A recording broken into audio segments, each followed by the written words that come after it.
Hello and welcome to this explainer. I am absolutely thrilled to have you here today because we're tackling one of the most fascinating phenomena in human psychology.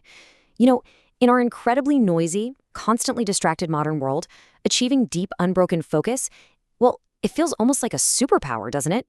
Today, we are literally unlocking the science behind that superpower. We're going to explore a concept called the flow state, basically the ultimate condition for engineering peak performance, whether you're working, creating, or learning.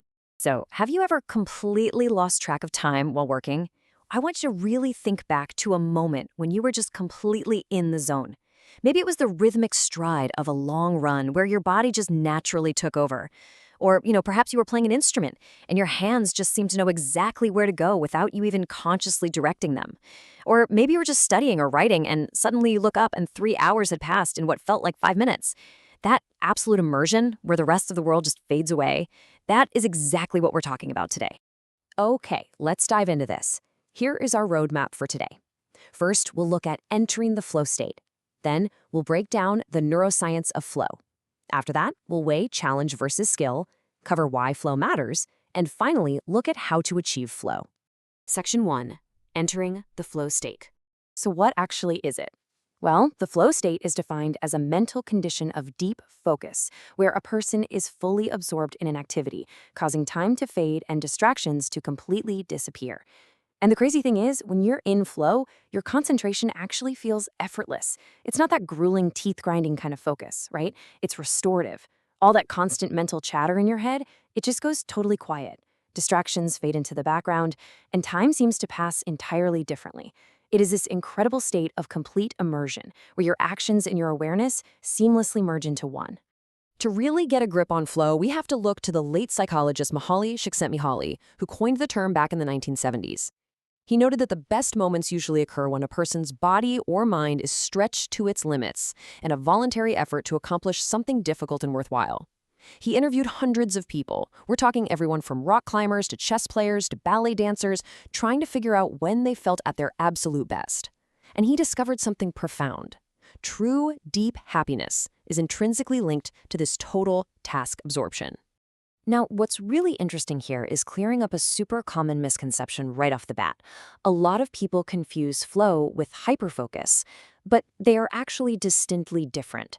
Flow is driven by a really healthy balance of challenge and skill.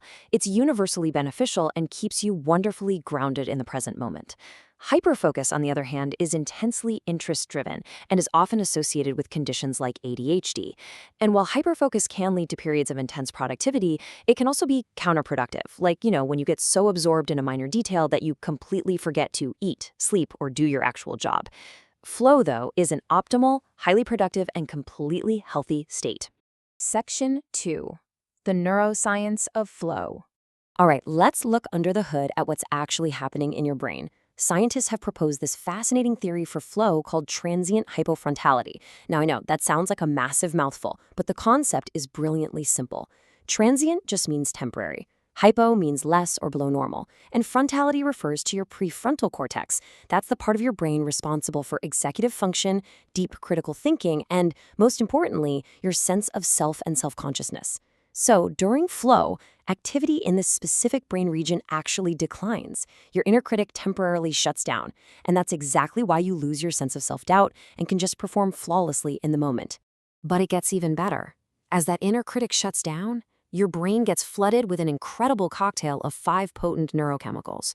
First, dopamine surges, heavily driving your intrinsic motivation, sharpening your attention, and giving you that awesome feeling of momentum when a project finally clicks.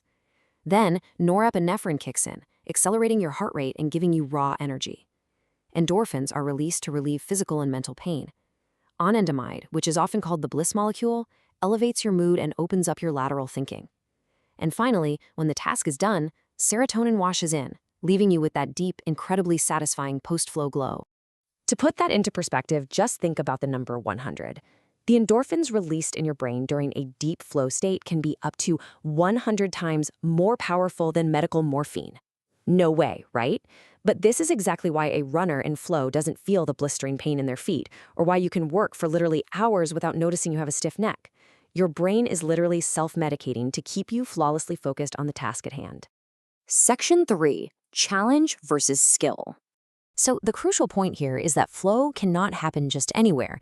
It exists in a very specific middle ground. If a task is too easy compared to your skill level, you're going to immediately experience boredom. Your thoughts will just wander off.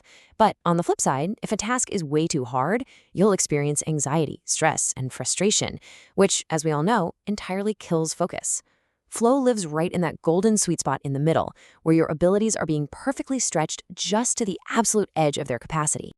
Now, you might be wondering, are some people just naturally better at finding this sweet spot? Well, research on identical twins has revealed that about 30% of our flow proneness is genetic. Some people are just born with what psychologists call an autotelic personality. They naturally find immense joy in doing tasks just for their own sake. But here's the best part. 70% of our ability to enter flow is entirely dependent on our environment and our practice. That means the vast majority of your ability to access the superpower is completely in your own hands. Section 4. Why Flow Matters. The mental health and lifestyle benefits of this state are truly profound. Engaging in flow regularly fundamentally rewires your neural pathways. It heavily enhances learning, creativity, and overall performance because your brain is operating just so efficiently. But beyond that, studies actually show it builds deep emotional resilience and actively decreases the risk of depression and anxiety. It supports your intrinsic motivation, basically teaching your brain to find joy and fulfillment in the act of doing rather than constantly chasing external, stressful rewards like money, praise, or grades. It really is a sustainable, self-generating form of joy. Section 5. How to achieve flow. Let's move to and see how this all builds into a practical toolkit you can use to engineer flow, whether you're studying for a massive exam, coding a video game, or painting a canvas. Step 1. Set clear, specific goals. Your brain needs to know exactly what success looks like right now.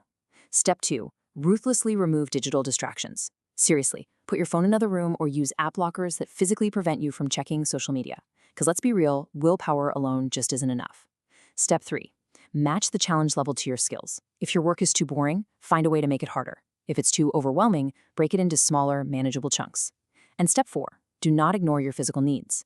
Lack of sleep is the #1 barrier to flow. You absolutely cannot hack a tired brain. Now, there is one final mindset shift you need to make here. You cannot forcefully command your brain to enter a flow state. If you sit down and pressure yourself, like I must be super productive right now, you'll likely just cause anxiety. Flow is kind of like a timid animal. You have to coax it out. You do that by cultivating supportive conditions. You use your noise-canceling headphones. You go to that specific library desk or coffee shop that your brain associates with deep work. You practice mindfulness. You set the stage, and then you just let the flow naturally emerge. So, as we wrap up this explainer, I want to leave you with one final provocative question. What will you flow into next? You now have the psychological framework, the neuroscience, and the practical steps to engineer peak performance. The next time you face a massive challenge, remember to clear the distractions, find that sweet spot of difficulty, and let your brain do what it was magnificently designed to do. Thank you so much for joining me today, and I wish you all a deeply focused and incredibly flow-filled week ahead.